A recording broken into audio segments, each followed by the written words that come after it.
when the state prosecutor, probably the third or fourth that was prosecuting us at the time,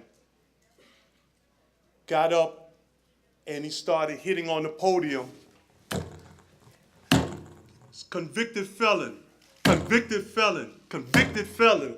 And I remember looking at Joe going, why is he saying that? Convicted felon. I'm going to jail. That's going to be the hard time. I'm not worrying about the label that this man is going to give me. Convicted felon. When I get out, I'll go back to normalcy. I get back and start doing the things that I'm supposed to do, and everything will be all right. Boy, was I mistaken. There was a time in my life I was 2 phone calls away from anybody in the world. And once I went to jail, not many people would pick up that phone. But I was fine with that. I understand that I've committed a crime and I have to pay my debt to society.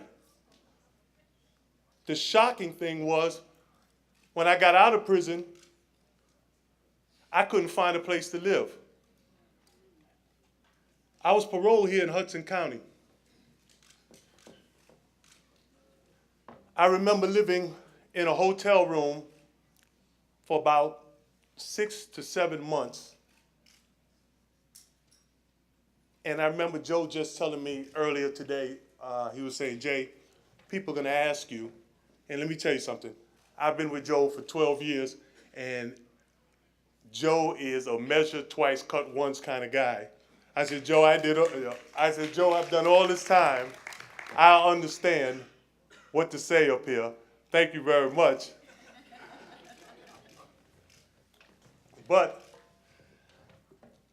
I could not find a place to live in, Steve, don't take this personally, in Jersey City. Every place that we applied, and I have my pastor, Reverend Buster Soares, who's the Secretary of State. And it wasn't because of my credit, it was because I was a convicted felon. And I'm trying to tell you that of an NBA All-Star, the second most influential person in New Jersey, a man who's made a magnificent and blessed amount of money, New Jersey's Mr. Nice Guy, cannot get a place to stay. How can I expect anyone who has not one of those accolades to be successful? I'm telling you here that this happened to me. God be my witness.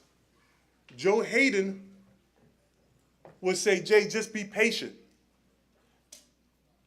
There's nothing that's more humbling than living in a hotel room with your parole officer coming to knock on your door and you getting in trouble because you don't know what room you're staying into the next day. So you're moving around every day. You have to let her know where you're going. She was understanding she's doing her job. There's nothing more humiliating than somebody coming into your hotel room and telling you when your bladder is full, when you have to make water, that you have to take a drug test. And when they come in and they're only doing their job, you understand, they walk through the woods with a big stick, making a lot of noise. So you sit in a hotel room wondering if you're ever going to get an apartment so you can go on with your life. But most people who live in these high-rises, who once paid a magnificent amount of money to watch me play, didn't want me living next door to them.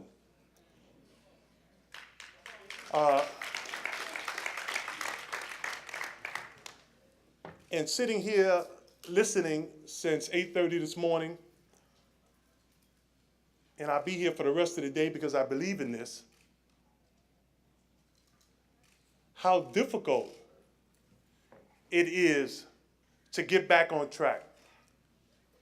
When you're in prison, a lot of things happen, for simple things, for you guys, but not for a convicted felon. For example, your driver's license expires. I'm 46 years old, and there's nothing more humiliating than going with a 17-year-old to retake your driver's license test, or if you get something where you have to go out of town, you can't go because you have no identification. You get to the airport with a basketball card and say, "Do you remember me?" And they say, "Yeah, I remember you." You know, hands up, you know, and you're getting searched, and it's a different world, trust me, just trying to get your Social Security, your driver's license, trying to get your dignity back, your self-respect. Steve just walked up to me, Mayor Fulop, and I am so used to people not wanting to get into a picture with me for the last 12 years that he halfway walked across, and nervously I turned around because I understand his ambition in political life, and I don't want to be anything to hold that back. So it's a lot of people in here that I understand would not want to get into a picture with me, not because they don't believe in me, but because of political reasons. That's not Steve. Steve spent time with me, welcomed me here today. But one of the things, as a convicted felon, that happens to me, and I'm not here to compare myself to anybody, I'm here to identify my problem. My most comfortable emotion is that I don't trust anyone any longer. So if I can do well in this world without having to get up on this podium with all those people in the back with all those cameras and pens and papers, and just do good for the rest of my life, it'd be a lot easier for me. But to much is given, much is required.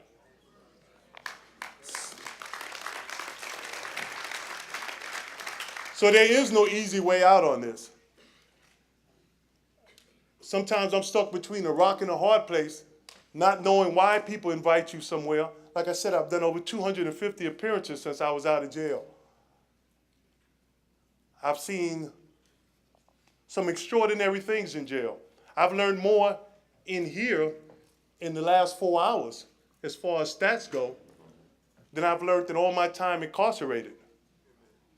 You know, one of the things that we should be aware of is that nonviolent drug offenders are 70% of the prison population. There's a lot of people in prison just because they're drug addicts.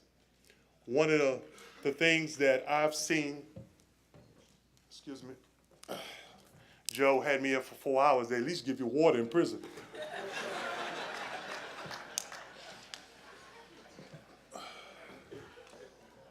One of the things I remember the first week I was in jail is the med line. And that's 75 or 80% of the prisoners will get on this med line twice a day. And let me tell you something, I was scared to death in prison. Not only because I'm claustrophobic, but it was a different environment for me. Watching people my size, this big, muscles popping out of everywhere, get on the methadone line and get methadone without getting treatment. And I remember you get a Jello shot. And when they put this Jello shot in your mouth, they take a flashlight and they shine down your throat to make sure you swallowed it. I'll watch a big man walk away, go up to another big man, and just put his mouth around another man's mouth and regurgitate the methadone down his throat. But twice a day, he was still on the methadone line without any other help. I have people come and tell me, they say, Jay, man, this is the best drugs in the world is this methadone because people are hooked. If you're hooked on something, you need help to get off it. You just can't send them to jail and keep giving them methadone.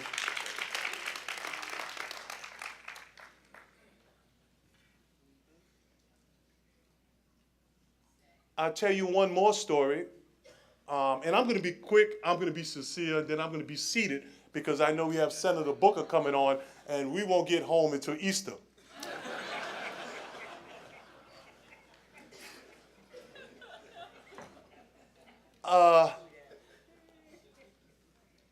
I'll tell you the mentality that I had when I first walked into prison was that I was never getting out. Not only because my family was gone, not because my family left me, because I left them, because I chose to be reckless 12 years ago. Not only because I didn't think I could do the time, but it was the ripple effect. What I told young folks yesterday is that I like to go fishing early in the morning, and when you throw out a rod into a placid lake, that one little bobber changes the whole outcome of that lake. And now, I went to jail, I could do the time. But my dad couldn't do it. You understand? My dad is 70 years old, never been to a doctor in his life. So accidentally, I took 2 lives that day. And what I tell young folk is that you have to pause, because we all go in thinking we can do it in there, but your mom can't do it. Your dad can't do it. Your kids can't do the time. Your kids have to go to school. All of a sudden, their father is an NBA All-Star. Now he's a convicted felon. So selfishly, we think we can do something and then go in and everything's going to be all right. That ripple effect is tremendous. When you come out, you're labeled a convicted felon. I get up every morning at 4:30 in the morning, and I say get up because I don't sleep. And I understand that I have to keep giving back